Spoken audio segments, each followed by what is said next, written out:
So,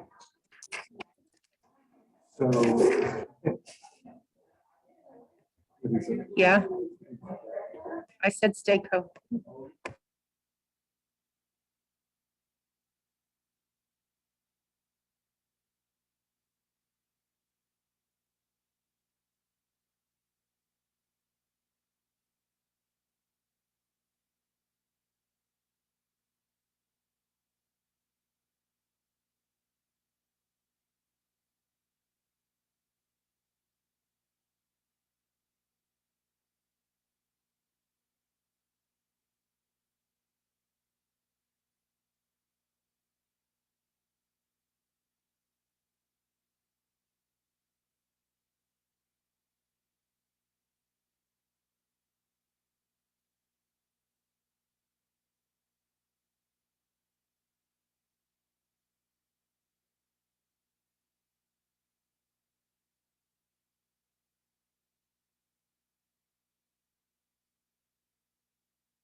Welcome everyone to our,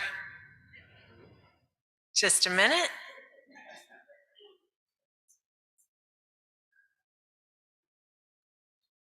Welcome everyone to the second lecture of today's Neustadt lectures, the 2022 Neustadt lecture series. I'm Lisa Wolf. I'm the professor of Hebrew Bible here at Oklahoma City University's Wimberley School of Religion. And I'm so glad to welcome those of you who have braved the cold here in person. And I'm so glad to welcome those of you who are joining us on Zoom, some of you in Oklahoma City and others from across the country. And this year we're so glad to welcome Dr. Kristine Henriksen Garroway, who came from Southern California to this very cold day here in Oklahoma City. Walter and Dolores Neustadt of Ardmore, Oklahoma, established this Neustadt lecture series at Oklahoma City University in 1983. It's for the purpose of strengthening understanding of the great contributions of the Judaic religious tradition to Western civilization and thought. We invite scholars to the campus annually for this lecture series to speak on informative themes in the areas of Hebrew scriptures, Judaic thought, and Jewish ethics and art. One of the comments on Walter Neustadt's obituary stated, "Everything Walter did in Oklahoma and his tremendous legacy will forever speak loudly." We are grateful for the gift of Walter and Dolores Neustadt and the way it continues to speak loudly as a powerful force for education in the Oklahoma City community. Dr. Kristine Henriksen Garroway has been at the Hebrew Union College Jewish Institute of Religion's Skirball campus in Los Angeles since 2011, serving as visiting assistant professor of Bible. She received her doctorate in Hebrew Bible and Cognate Studies at Hebrew Union College Jewish Institute of Religion's Cincinnati campus in 2009. She has spent time studying and researching in Israel and has participated in excavations at Ashkelon, Tel Dor, and Tel Dan. Garroway's scholarship focuses on children. She is a leader in the new methodology of childist biblical interpretation, innovating, developing, and fostering the use of archaeology and texts to reveal the previously hidden children of ancient Israel and Mesopotamia. She is published in various scholarly journals and is a regular contributor to thetorah.com, an excellent website that I recommend. Garroway's most recent book is Children and Methods, Listening to and Learning from Children in the Biblical World, co-edited with John W. Martins in 2020, and our own Dr. Sharon Betzworth, professor of religion at the Wimberley School of Religion here at OCU, also contributed to that book. My students and I have been reading her chapter and discussing it this week, and we've been fascinated with her work, and we cannot wait to see the slides. Her book, Growing Up in Ancient Israel, Children in Material Culture and Biblical Texts in 2018, received the Biblical Archaeological Society's 2019 Publication Award for Best Book Relating to Hebrew Bible.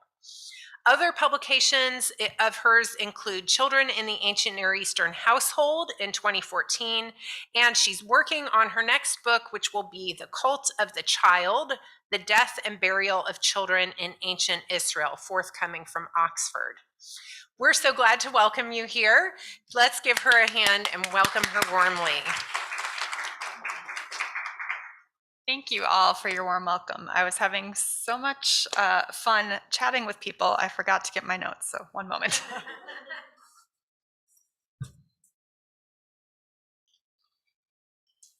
Talk amongst yourselves.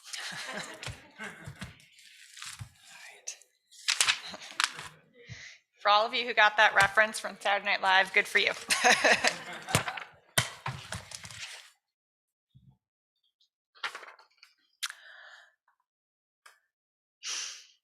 All right, here we go. This is me. This is Children at Play in the Hebrew Bible in Ancient Near East. What does it mean to play? I'm full of questions today. What does it mean to play? What do you think of when you hear of someone playing?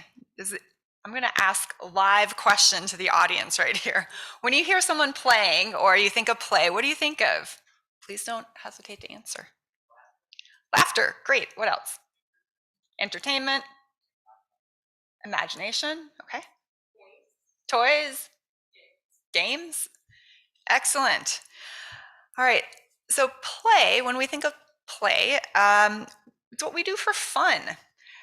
It's for enjoyment rather than for practical or serious purposes. Here's what we're going to look at this afternoon.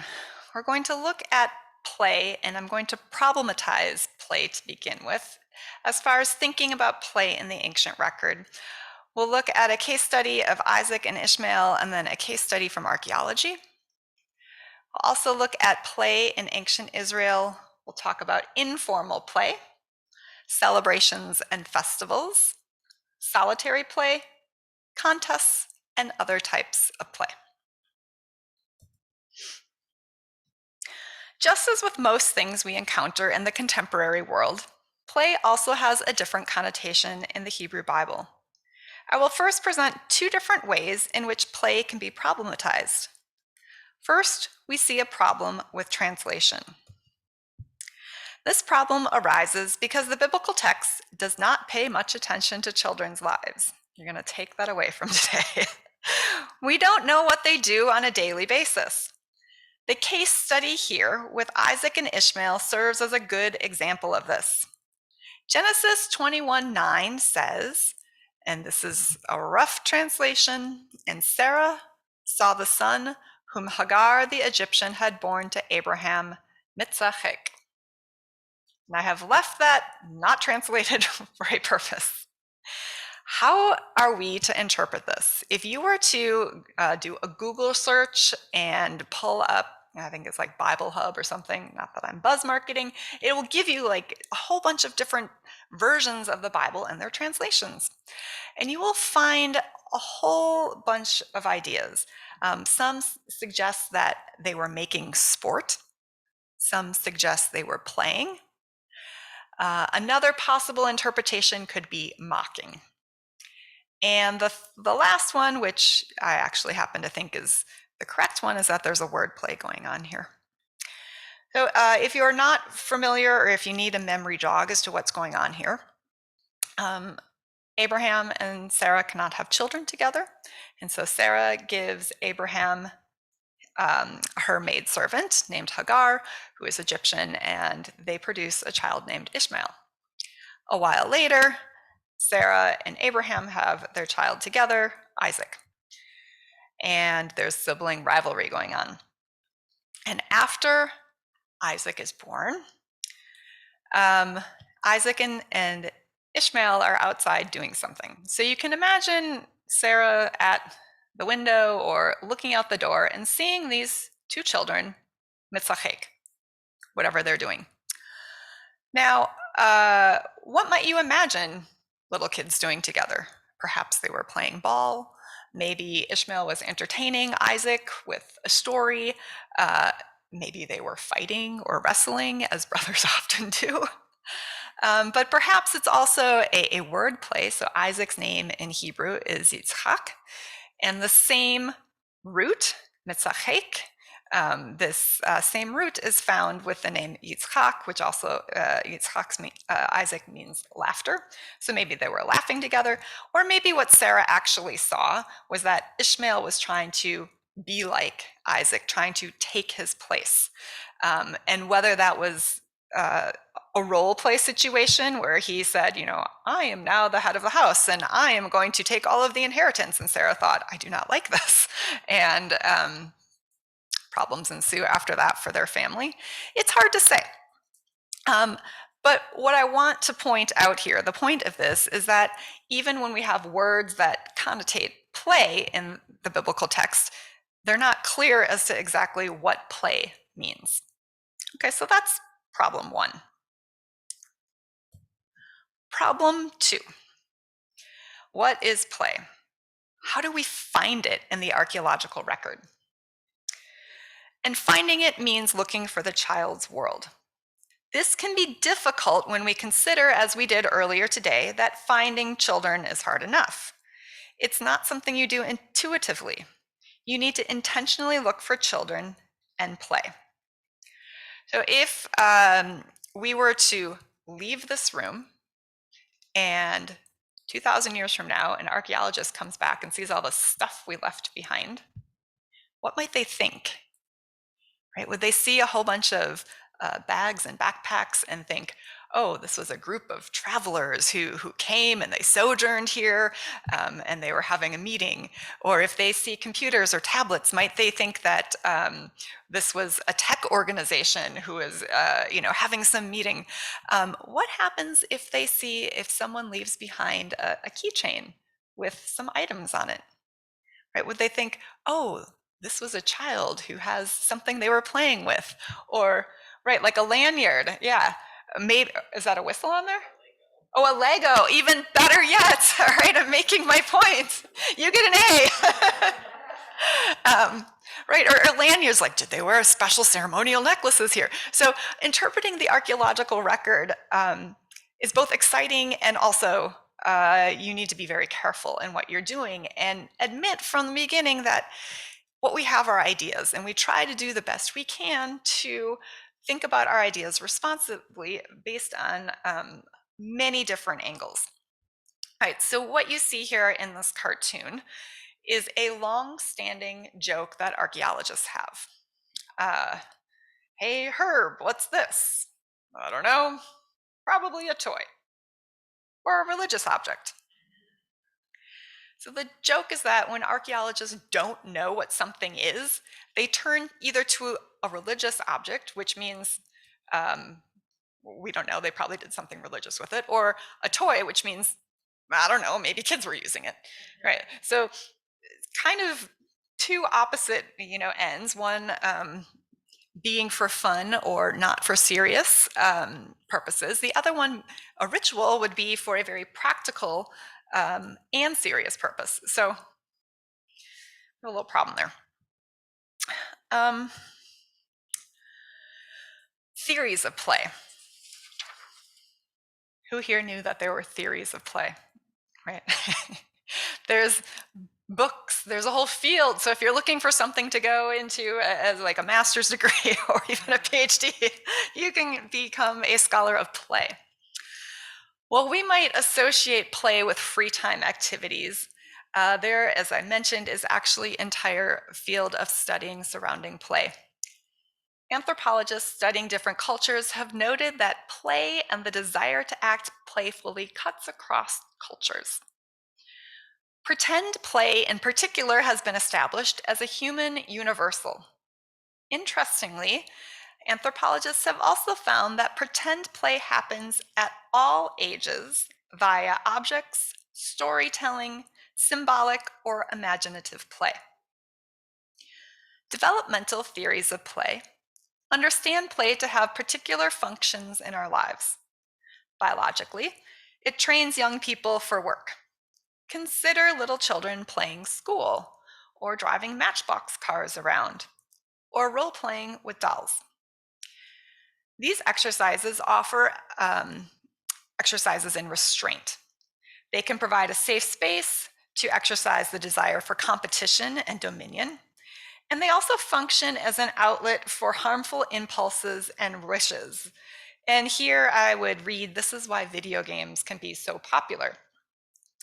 Play is also a way to imitate adults and can lead to skills needed for socialization.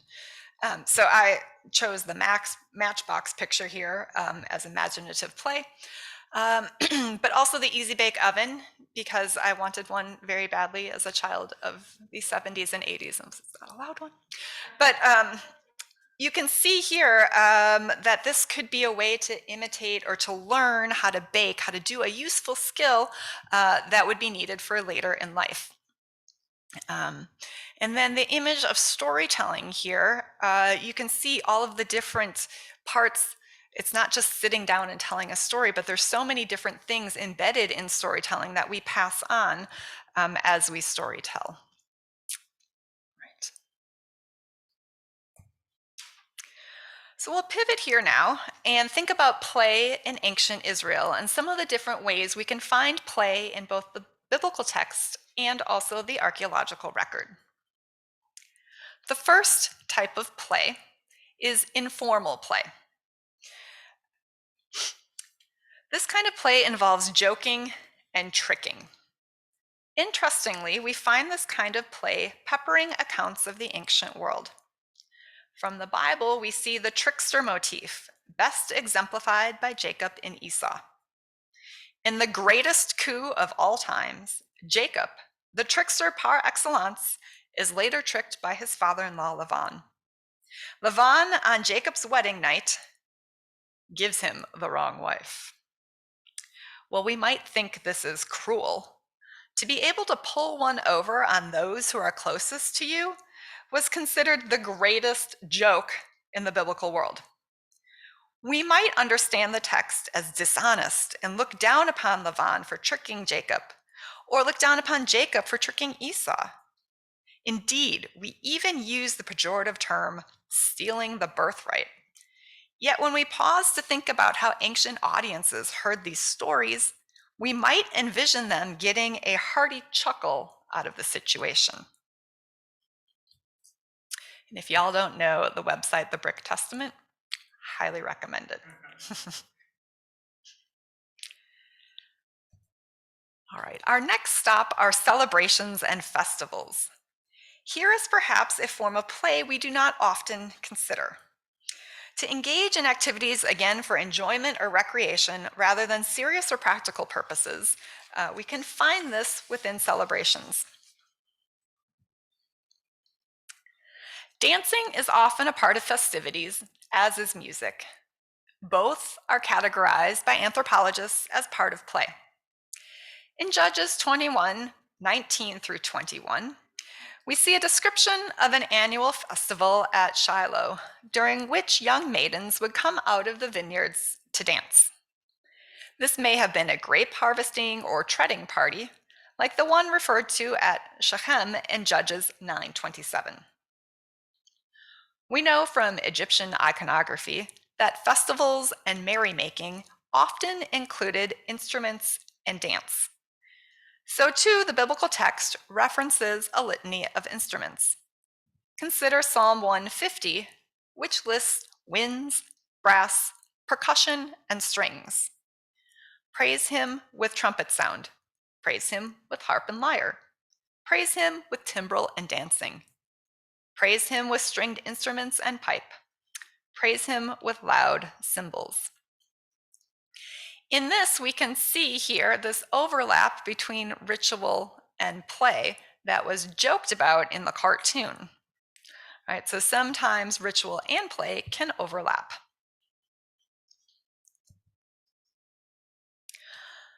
Our next stop would be solitary play.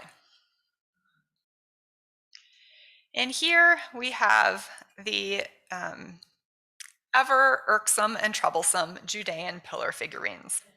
I say they are irksome and troublesome because this is like one place specifically in the archaeological record where those in the play camp and those in the ritual camp butt heads. These figurines were found in Judah, mostly between the 8th and 6th centuries BCE. You'll note that the ones, I hope it's not reversed on the screen, but on my screen on the left with the pinched faces, those are called like the bird-like faces, and those are molded by hand.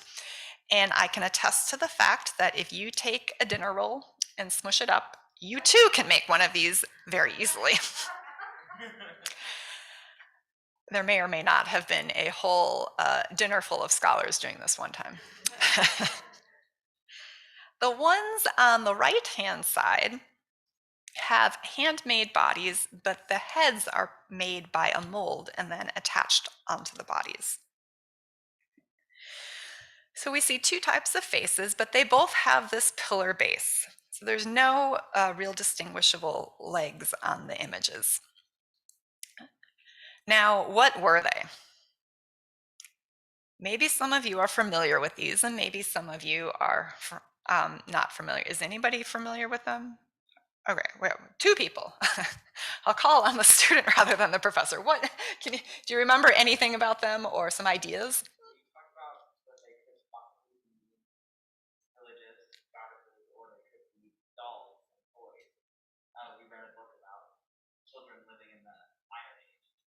Perfect, perfect. Yeah, so we have to, when archaeologists dug these up originally, some of the very early interpretations were that these were dolls, that they were toys. And then it was like, put on the brakes because later scholars came and said, well, just because we have dolls that look like that today doesn't mean we should put our own assumptions on the past and talk about them as dolls. So they thought, well, let's think about where they were found. Now, I told you they were found in Judah, but if we look at the specific contexts in which they were found, were they found in temples? Not really, not a ton. Were they found in houses? Some were found in houses. Were they found in streets? Some were found in streets. Were they found in garbage dumps? Yeah, they were found in garbage dumps. So you start to see these different contexts and you think, well, if it was a religious item, where would you expect to find it? Probably you would expect them all to be in a temple or all to be deposited like we do with texts of Torah or texts that have God's name in them in a geniza, in a specific deposit area. But they're found all over the place. Okay, well, that's a little interesting. And they're found all over the place broken. So there's very few that have been found whole. So those in the religious ritual camp say, aha, here we have evidence of the reforms by the Judean kings that said, these are goddesses and they must not be allowed to live, so we will break them up. Maybe, maybe not. Maybe these were Asherah or some other goddess. Maybe they were used for fertility figurines. I don't think I have to explain why people thought these were fertility figurines. Right. But one thing that both scholars in the religious ritual camp and those in the play camp agree upon is that they are meant to be held. So just like you would grab a water bottle by its base, you could grab, and these objects are about a water bottle height, most of them, you could grab these by the base. And so this is how they were meant to be held. The most, I think, up-to-date reading of these is because they were often found near windows fallen on the ground. It was thought maybe they were put in windows to protect from scary things that come in through windows. You could pick them up and wave them around to ward off evil beings. Perhaps they were meant to protect children. And we should also understand these as being a part of household religion, which women would have been in charge of predominantly, but also men had a vested interest because they too wanted their household to be protected. So as we look at these and we think about them, I'm like, okay, well, wait, she just made the argument that they were ritual. Well, a lot of them were broken. So I wonder, right? And this is like a wonder. This is where we can do a thought experiment. I made these with a roll. How many children do you think saw these if they were religious items meant to protect them, meant for their own protect them, saw their mothers waving them around? It's not too hard to go find some dirt and make your own. The only reason we have these particular ones surviving in the archaeological record is because they were fired in, ceramic. But maybe children were making these, or maybe after they broke, children picked them up and played with them, or smushed wet clay on them and stuck the head back on and were playing with them. Right? So we really don't know. This is a good test example for, is it ritual, is it play, is it both? How children were using these. So again, if we think about play as a means of socialization or learning skills that you would need later in life, maybe children were making their own or picking these up and putting them back together and doing pretend play, like, oh, I saw my mother using it as this ritual. We're going to all sit around and, play house and try and protect our little stick figure baby or whatever they made. So it's possible. The jury is still out on these, and I guess I would say that my stake in the matter is that I don't think we should necessarily exclude toys just because scholars tell us we should. I think we need to think more broadly. Secondary use of objects, that's what this is called, what I'm suggesting. Another interesting case here are animal figurines. So there are many, they're called zoological animal figurines that we just find all over the place. And again, religious object or toy. Now, the ones that I'll show you in a minute, everyone says has to be religious. But this one, archaeologists dug up and said, well, it doesn't look like anything we would expect to be religious. It looks like a monkey. And that's weird because it's Israel.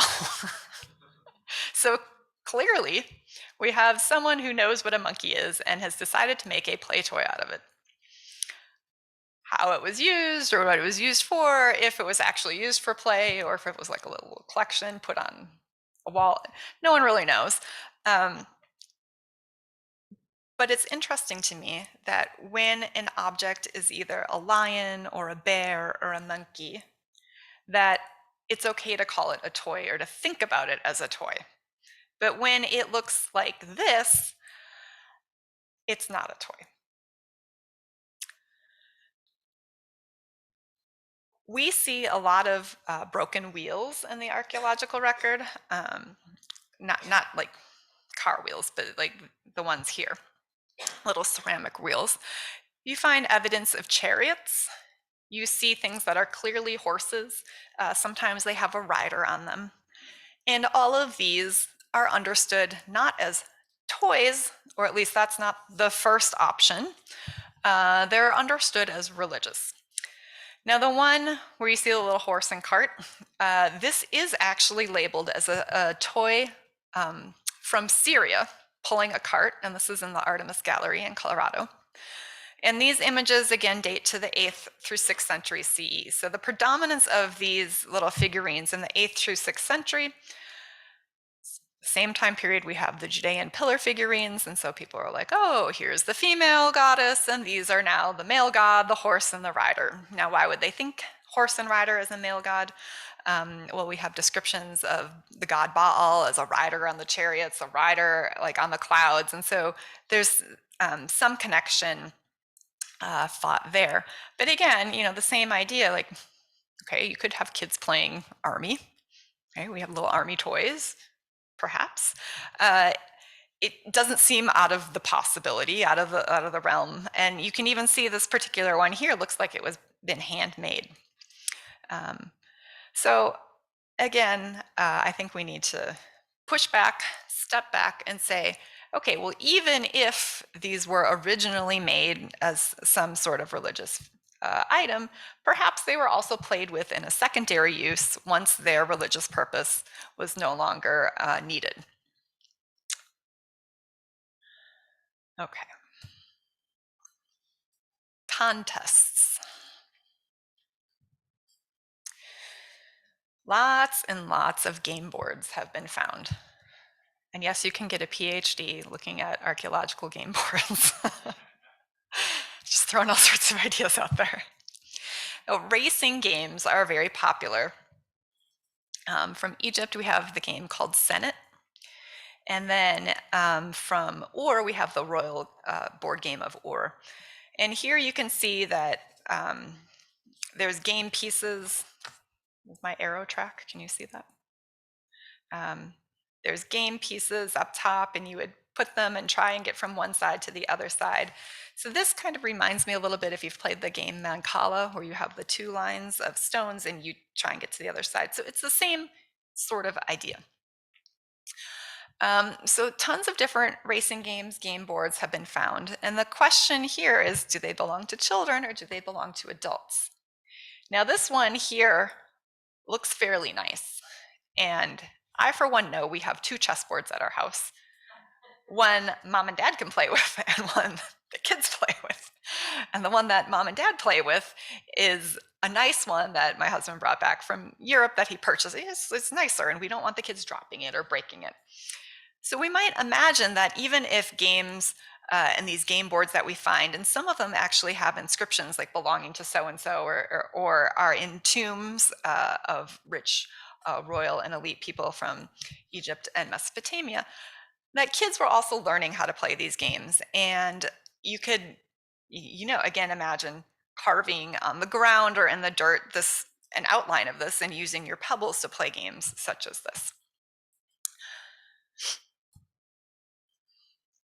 The archaeological record is also replete with things, dice and knuckle bones.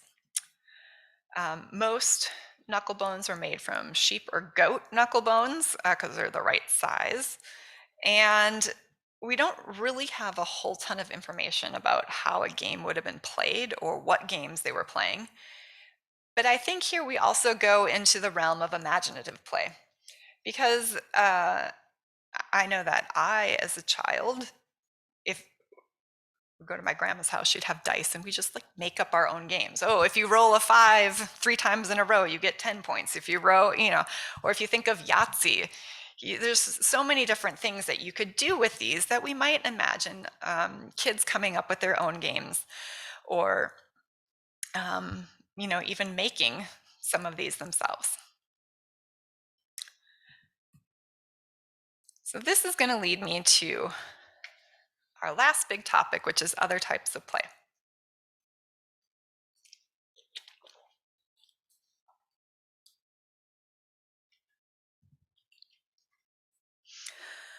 We see a lot of things that could have been used as spinning tops. Now here you have some modern examples. But I really liked this picture of the acorns because it suggests something you could do with a natural item, an acorn. And when we think about finding things in the ancient world, sometimes we don't think about finding things that are already there, that objects that come from nature or we just find around us, we can make into toys. So even just stopping to think about something in a different way as having a function other than how we would immediately think of it can open up room for exploration. They have found in ethnographic societies children making spinning tops from gourds, from dried gourds, and from pomegranates as well when they're dried, sticking a stick in them and then spinning them. In my own work, I did a little bit of experimental archaeology with one of my son's classes. And I did this because I wanted to test out a theory.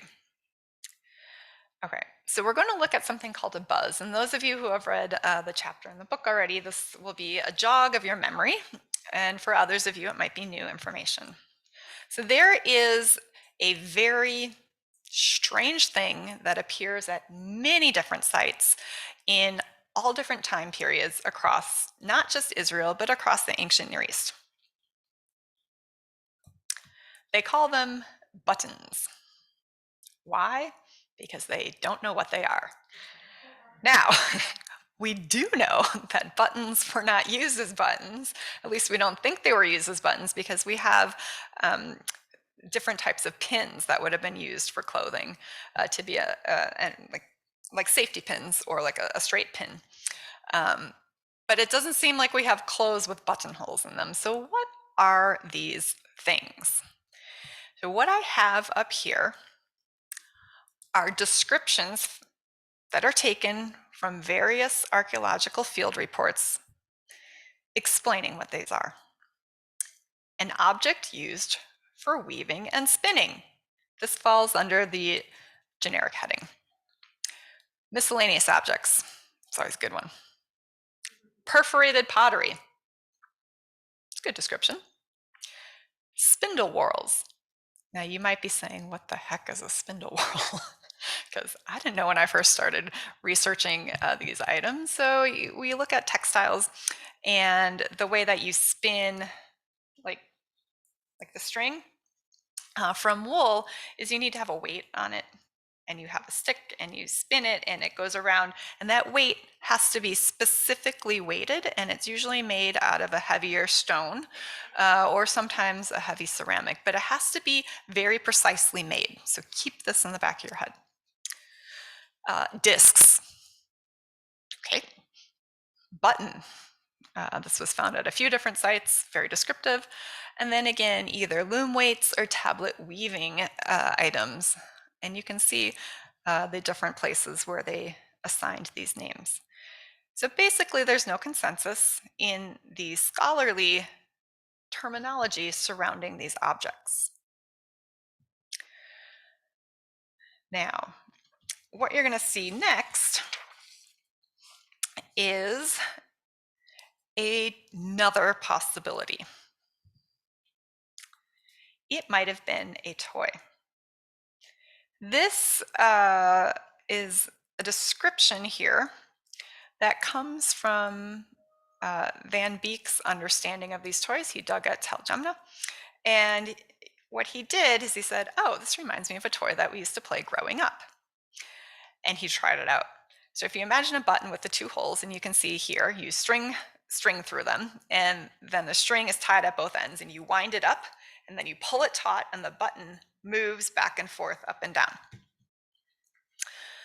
All right, this option did not get a lot of airtime, not popular. Why? Because it drew upon a modern toy to interpret the past. Well, at times imposing our modern sensibilities onto the past might be considered problematic. At other times, it can provide interesting thought experiments. Could this strange object that is found over 1,000 years and in many different areas be a toy. Perhaps. So now you can all go home and find the button that's fouled off your clothes and then put string through it and see if you can get it to work. All right. Cheap entertainment. So I did a little bit of thinking and experimenting myself. And I thought, well, if this was a toy, what might this look like archaeologically speaking? So I collected a bunch of different examples. And as you can see, some of them come from the same sites. Some of them come from sites that I mentioned already with the strange terminology. And you can see a wide variety between the two. So I have on one side what I think of as skilled buttons, and on the other side, less skilled buttons. And I suggest that we might understand some of these objects as being made by more skilled artisans than the other objects. Ethnographers have noted when it comes to pottery, so there's been a lot of ethnographic work done with ceramics, that the apprentice, who are often children, do not have the skill to drill a uniform hole or to round or chip edges in an even manner.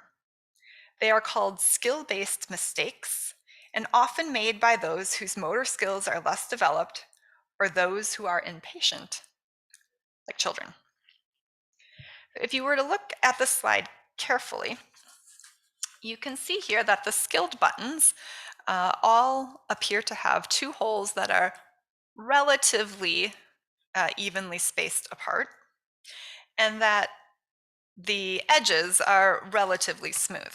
Now, considering that these are pieces of ceramic pottery, I'm using relatively smooth because it's very difficult to get things completely smooth. Now, if you look at the less skilled buttons over here on the right side, you see they're kind of jagged around the edges, right? Not as rounded. And in some cases, like this one up here from Megiddo, the hole doesn't go all the way through. You can see here, this one from Tel Nasba, that the two holes are not, they're too close together. And then some of these are just oddly shaped. And so if we were to think about one as the preferred look and the other one as the on the way working there, why are they all preserved in the archaeological record? And why, what was happening here? What were they? What was going on? Well, if you were making a toy and you were a child, maybe you got frustrated and you stopped after a little bit. So that first slide I showed you back here, I did an experiment with children from my son's class, and I had them, their favorite part, they got to break some ceramic bowls, and then they got to pick their piece of pottery. I was trying to go with authenticity here. And then their job was to try and drill a hole and chip and round the edges. So I wanted to see, is this possible? Could you do this? And we didn't have that long. We only had about 45 minutes. It was with the GATE class. And they all got frustrated very quickly because it wasn't going fast enough and they just wanted to play with the toy. There was one enterprising young child who saw everyone break their little pots. They're like little pots for plants. And instead, he thought, I am not going to break this. I am going to take my little pot, like they were this big, and I am going to take my pencil and put it into the hole in the pot, and then use some tape, because we had tape, we had all sorts of things, use some tape, and I'm going to make a spinning toy out of it. And I was like, there you have it, right? I had given directions, and he said, I'm not going to do the directions, I'm just going to make my own toy. Right? So again, thinking about, and then other people saw him and they're like, oh, maybe we want to do that. So how do children learn? Do they learn by example? Do they learn by innovation and imagination? Do they learn by actually following my directions or the directions of others? And so, I wonder here if what we have are some attempts at making these. Maybe they were led by older children or adults in trying to make these objects. Now, what would be the purpose of making these objects? So I always like to ask more, ask why. Well, consider all of the other things in the archaeological record that require the skills that you would use to, if this were a toy, to make this, which is drilling an even hole through something in a uniform manner and being able to polish, chip, or round an object. So we see here these different objects. You see these on the top are loom weights. So looms in the ancient world stood up and down. They weren't like our little, making potholder looms. They stood up and down. And with the strings, you would need to weight them so they didn't wave in the wind. So you tie the strings to these weights here. You can see here, obviously, like a necklace, you would need to thread it. And even earrings and other small beads, we find these all throughout the archaeological record. And you have to learn how to make those skills, or you have to learn how to make the objects and learn those skills somewhere. So, perhaps if you start at an early age making a toy, learning those skills would be easier or more enjoyable than it would be if you were, like, okay, it's time to go to work and learn this now. So it's just a hypothesis. Going on with this hypothesis, just a little bit more. So remember when I said that slide where some of them identified them as spindle rolls, and I said you have to have something very specific for a spindle roll to work, otherwise your thread, it won't spin properly and it just won't work. Well, here are some objects that have been identified as spindle rolls by the various excavation reports. And some of them are pottery, but others of them are made with, you can see chalk, a gray pink stone, a limestone, and even a bone polished one. And again, you see here holes that aren't drilled evenly through. This one from Beit Shemesh doesn't even go all the way through. This one from Tel Machalta looked like they stopped. Right? And this one here is totally the wrong shape. It's oblong, not circular. So again, thinking about learning the different steps in making an object, I would suggest that the ones on the left are less skilled and the ones on the right are more skilled. And these ones in the middle, maybe when you get to the highest level of your apprenticeship, you can start to use different materials.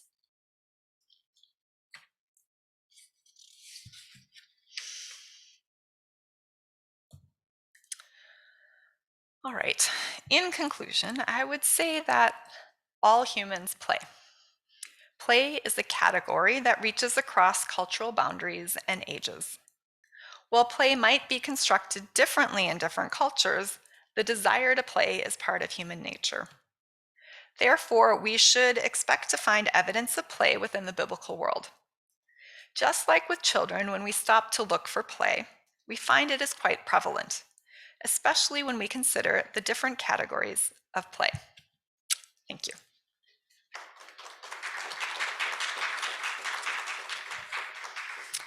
So I know we have time for some questions, so if there's any questions, I'm happy to take them, either about this or from something from earlier. Feel free.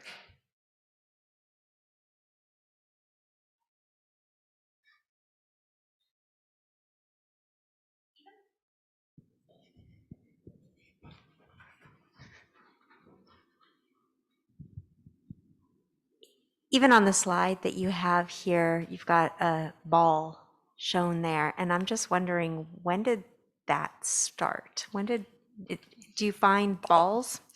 Yeah, Egypt is great because they left us pictures of a lot of things. And we do find evidence of ball sports in ancient Egypt. I don't remember the oldest depiction of it, but we do find ball sports there. And there is perhaps a reference in the Epic of Gilgamesh. Anybody? 2 thumbs up and a quasi thumb. Okay, so the Epic of Gilgamesh is one of the oldest epics that we have from ancient Babylonia, and in it, Gilgamesh, plays with something called a puku, and it's thought perhaps this is like a ball, like the hoop and stick. So that's kind of like a ball type idea, the puku and meku. But we don't have in ancient Israel child burials with toys like we do in other places. So, like from, I guess Greece being the closest thing I can think of, you do get toys buried in them, like balls and that kind of thing, but not so much here. So we have a question in the chat. Could you tell any difference between girl and boy toys? That's a good question, and I don't think we can. You know what you would love as an archaeologist is if you found something that has writing on it that explains what it is. And very rarely does this happen. Like every once in a while, you'll find a signet, like a seal, a ring seal, and it will say so-and-so son of so-and-so or so-and-so daughter of so-and-so. And then you can tell if it belongs to a male or a female. But with toys, we don't really have a lot of description of what children did with toys. So it's difficult to try and assign a gender to one or the other. Now, of course, I made very oblique references to, like maybe little girls were sitting around playing with the dolls because they are playing with Judean pillar figurines if they were dolls because they saw their mothers. So you can kind of think about toys and playing based on what we know that were male assigned tasks and female assigned tasks, and then think about children playing in that way.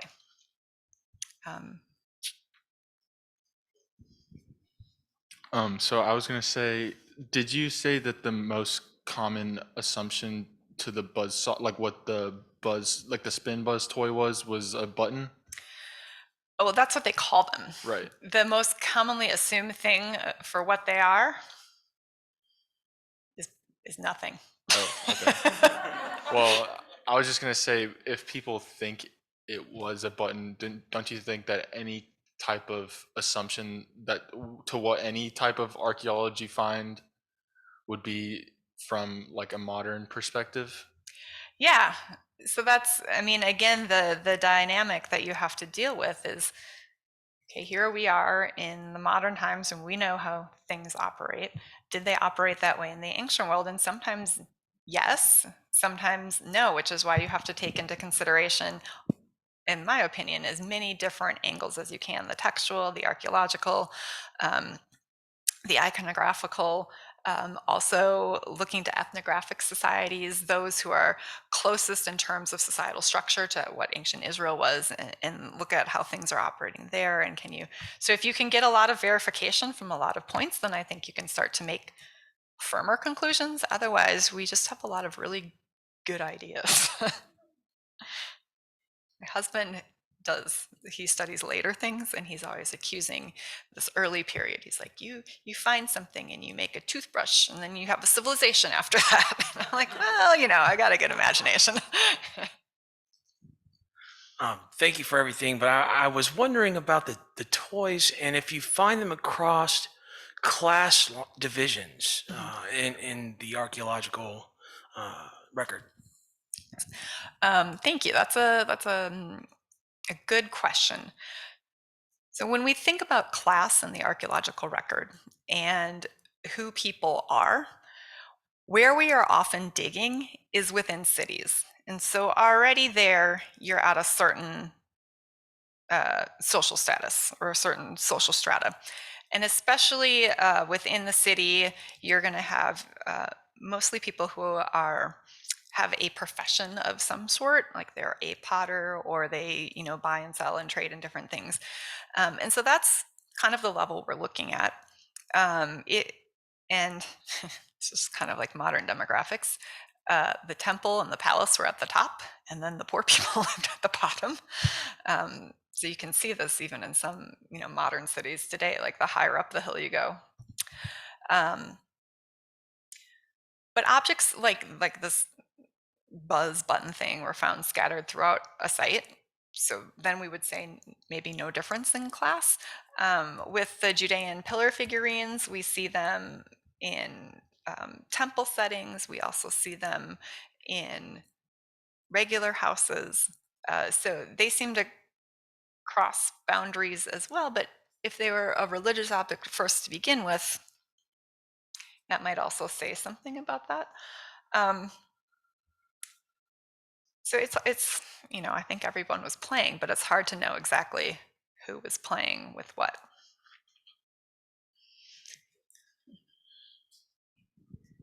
So we have another question in the chat. Is it possible that many toys, or what are viewed as toys, were broken household objects that were going to be discarded? Yes, I think 100% yes to that. And the fancy archaeological term for that is secondary use. So objects having a use after their first life. And I guess in a society where we tend to use and then throw away things, this idea is a little bit foreign to us to think about. I was just listening to a podcast about littering, and it was saying that when single-use objects like water bottles came into being, like there was a PSA on how to throw away because it was so not intuitive to people to throw away that they had to teach people to throw things away. I was like, wow, that is amazing. So in the ancient world, you have something, why not use it again and again? And we see these in other aspects, not just with toys, but that objects had reuse. And then this is my question, Dr. Wolf. So in your article that we read, you had talked about analyzing fingerprints on clay items and that you could tell if they were children's fingerprints or not. And then the pillar figurines, I have always been fascinated by that, and I read a lot of the feminist work, and so I've been interested in how feminists have interpreted those.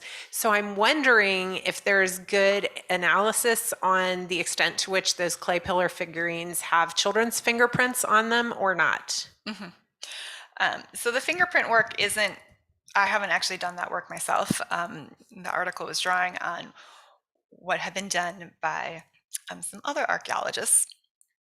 But there are times when clay is wet that fingerprints do get left on the object, and then that's exciting.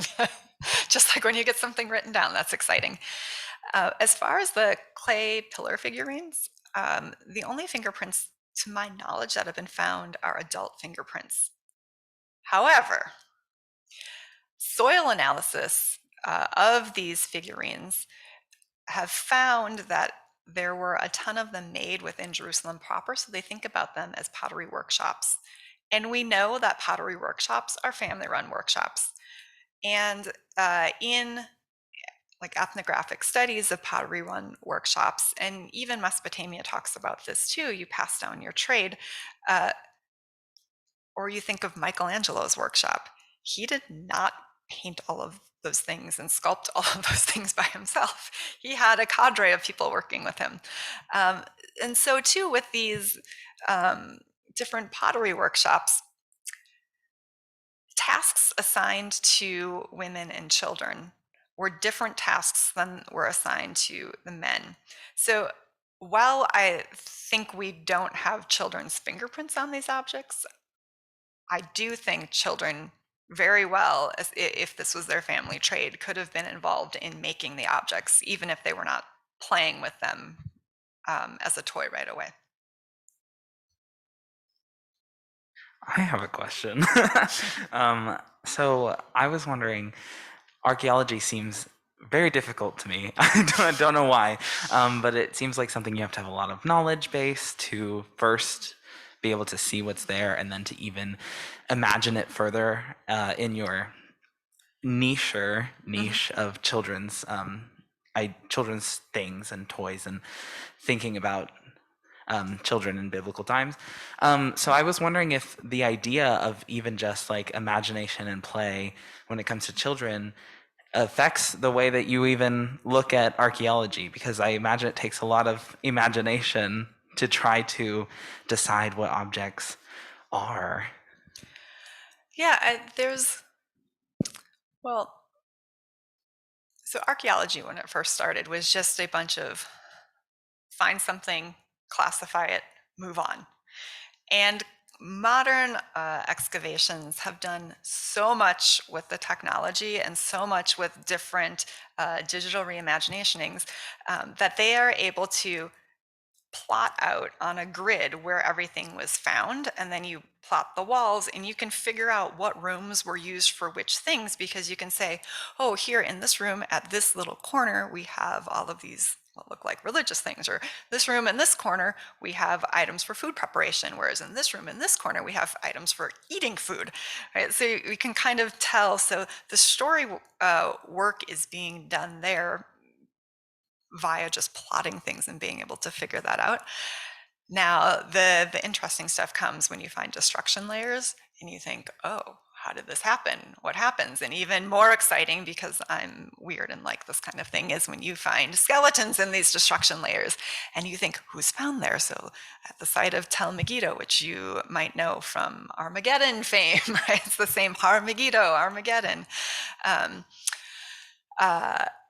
In a destruction layer, there was found throughout a house 2 women, 3 children, and they could find that one of the children looks like it was crawling, right? So these people were clearly left behind. Again, we think about the vulnerable and those who like missed the "it's time to leave now" call, right? And so that's where you kind of think, okay, well, what do we know about social structure? What do we know about this particular town at this particular moment? And so there, I think a little bit more of the imagination comes to play. So I'd say some things pretty obvious, other things a little bit more imagination.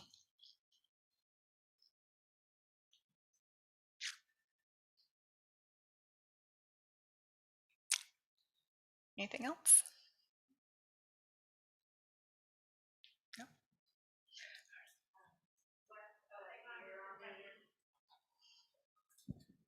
What's the timeline or the year you think they were?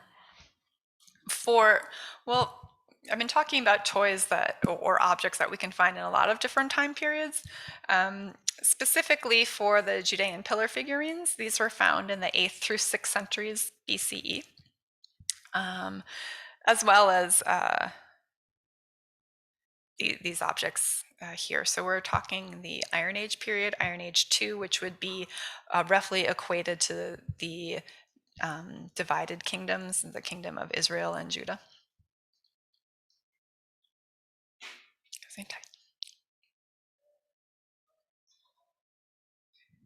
I'm curious about kind of the takeaway for students of all ages and non-degree gathering students included.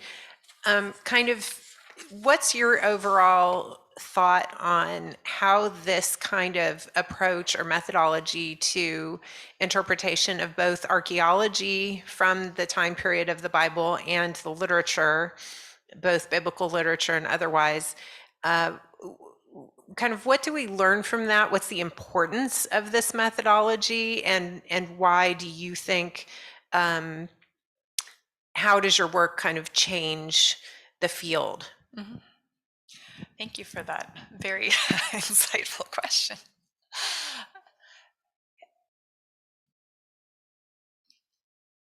I would say that within, since the 70s, people started understanding that women were a part of the narrative too, with the rise of feminist scholarship, biblical scholarship, and really gave a voice to women. And so I think adding children does a few things. It fills out the family picture.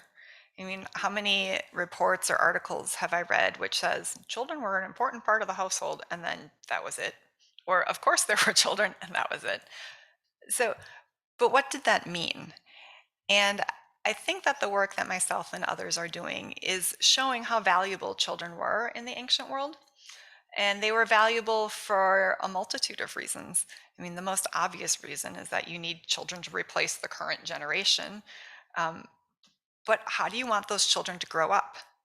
And these are the questions that we ask ourselves today, right? How do we train up the next generation? You think of your parents and what they taught you. You think of if you have your own children or grandchildren or brothers or sisters, what do you want them to learn when they grow up? How do you want them to present themselves to the world? And so these sorts of questions were also being asked in the ancient world. And we get a lot of that kind of information textually. If we think of Deuteronomy chapter 6, which has the Shema in Judaism, hear, O Israel, the Lord your God, the Lord is one. And then it goes on to say, teach these things to your children so that, in times to come, when their children ask them, why do we do X, Y, and Z, you'll be able to answer. So there was an emphasis placed on training children and teaching them to become the next generation, in that case of Israelites. But these are questions we have today as well. But then I also think that with the ancient world, it can feel very detached from our world. Like we're talking about something thousands of years ago, 2,000, 3,000 years ago, and how are they possibly anything like us? And I think that in studying children specifically, we get a sense of their humanity. And we start to see that, well, maybe they weren't so different from us. And I think that's also very helpful in the contemporary context when we look at others who may be different from us, but yet there's a common thread. I mean, play is like a silly example, right? But everyone plays. So there are things like universal threads that we can find as well. And I think I'll leave it at that.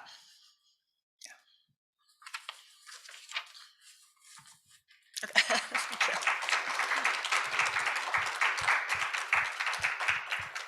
We will end. Thank you again. Thank you again for being with us today. And I'll welcome you all to join us this evening at Temple B'nai Israel on 50th and Penn in their chapel space at 7 o'clock.